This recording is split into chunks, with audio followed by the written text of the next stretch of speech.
Slavery persisted in the British colonies until its final abolition in 1838. The map of the slave coast of West Africa refers to the transatlantic trading patterns which were established as early as the mid-17th century, where the trading ships sailed from Europe with a cargo of manufactured goods to the west coast of Africa. These goods would be traded over weeks and months for captured people provided by the African traders. European traders found it easier to do business with the African intermediaries who raided settlements far away from the African coast, bringing those young and healthy to be sold into slavery.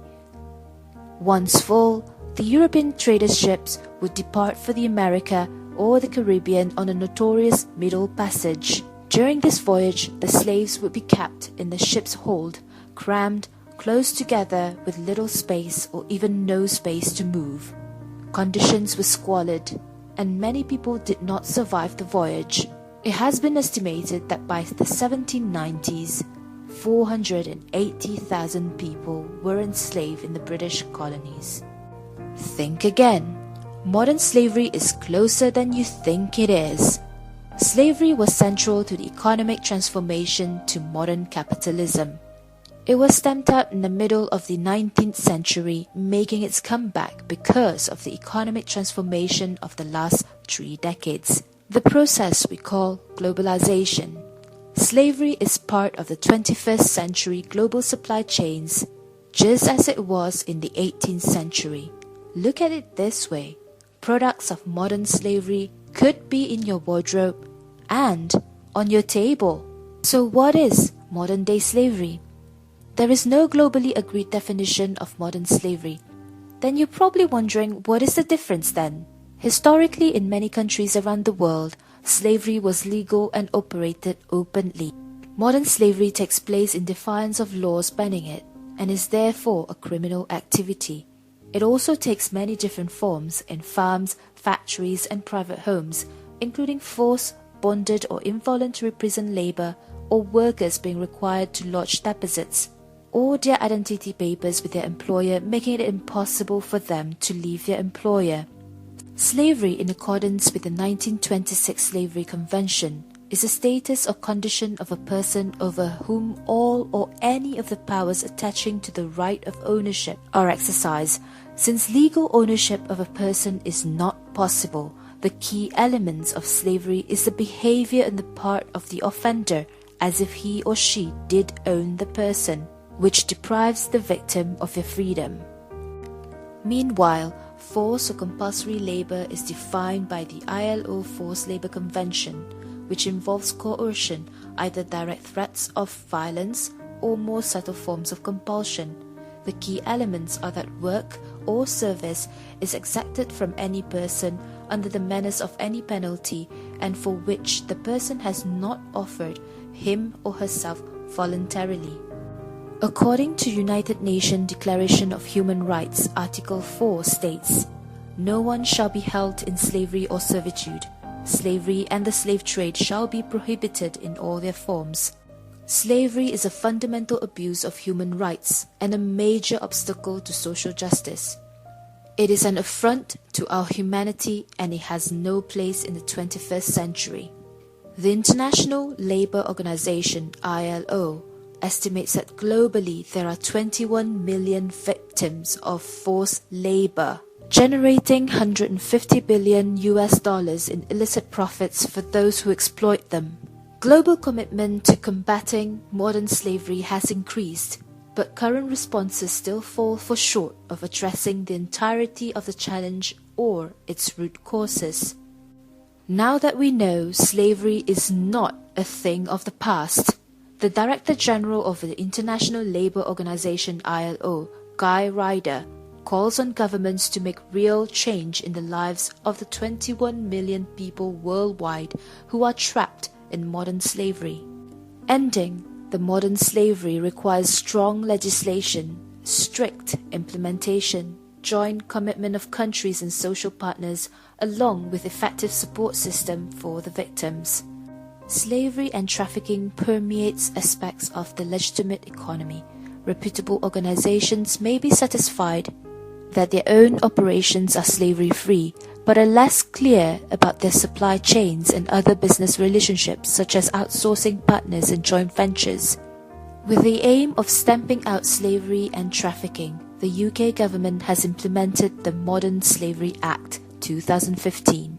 The Act sets out the criminal offences of knowingly holding another in slavery, requiring another to perform forced labour, and arranging or facilitating the travel of another person with a view to their being exploited.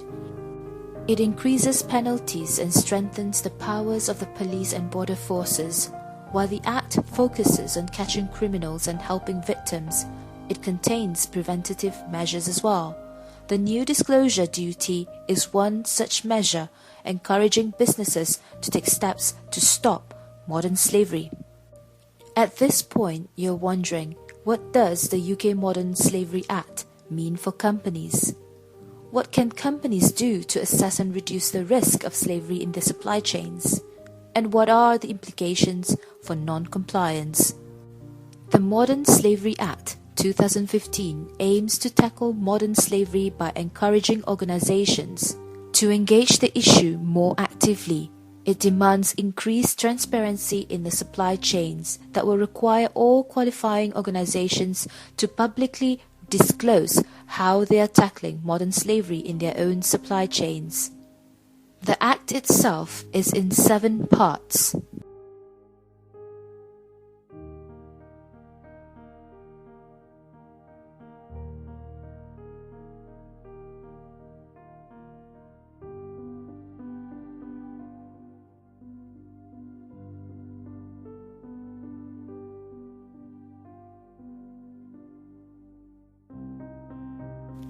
The Transparency in Supply Chains clause of the Modern Slavery Act 2015 states that commercial organizations that supply goods or services based inside or outside the UK and carrying on businesses within it having a total turnover of £36 million or above and have a financial year ending on or after 31st of March 2016 must prepare and publish a slavery and human trafficking statement for each financial year of the organization.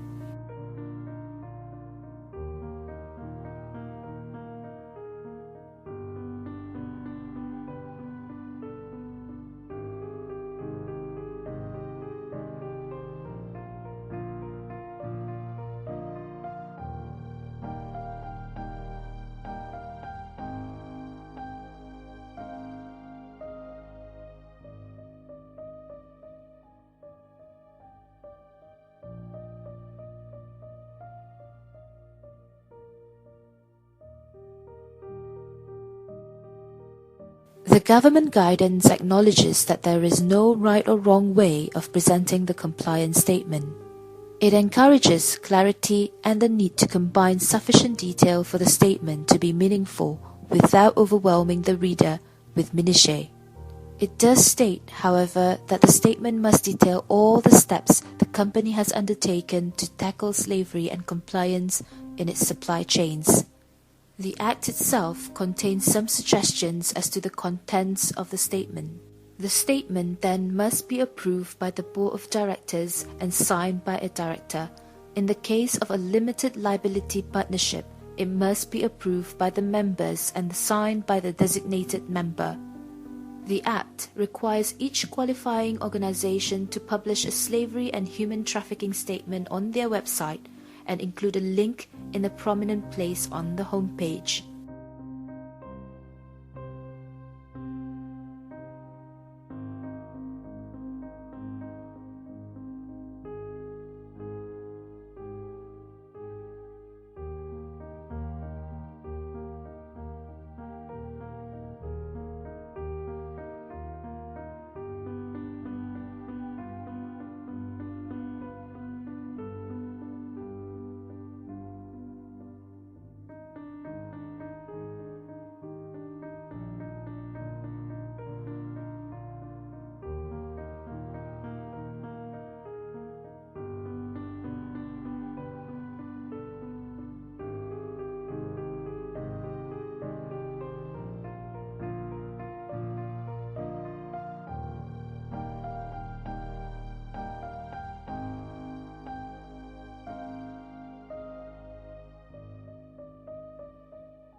The requirement for organizations to publish a statement was commenced on 29th October 2015. However, transitional provisions have been included to allow organizations time to understand the requirement and produce a statement. As such, businesses with a year end of 31st of March 2016 will be the first businesses required to publish a statement.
The Modern Slavery Act 2015 is already proving to be a significant catalyst for change in companies, regardless of the length of time they have been addressing modern slavery and broader ethical trade challenges.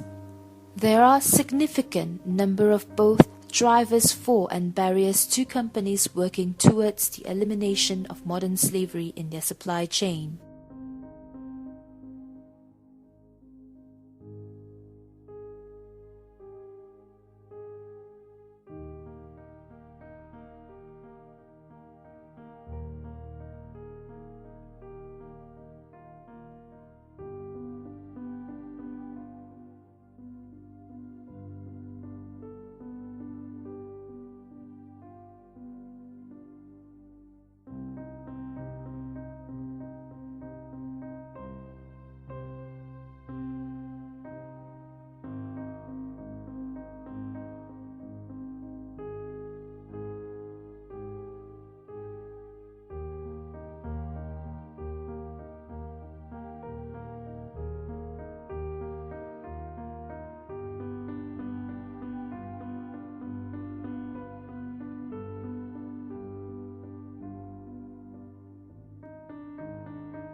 Approaching the eradication of modern slavery and trafficking as a compliance issue, not a voluntary add-on, and engaging top-level leadership are instrumental to achieving progress. Taking the first step is also important for those struggling to know where to start, given the breadth of issues involved. Here are some of the practical steps that you might want to consider for your company.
Slavery-like practices may be clandestine, which makes it difficult to have a clear picture of the scale of contemporary slavery, let alone to uncover, punish, or eliminate it.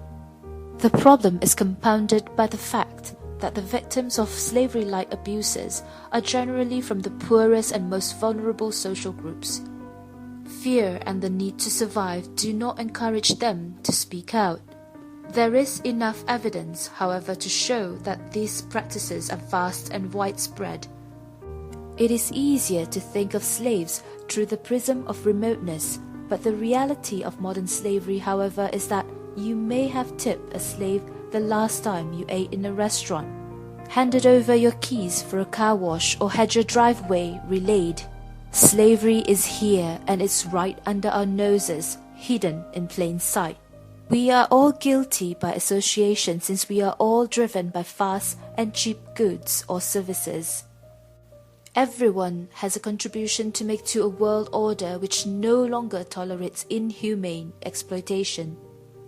Now, what is your business doing to ensure its supply chain is free of human trafficking and modern slavery?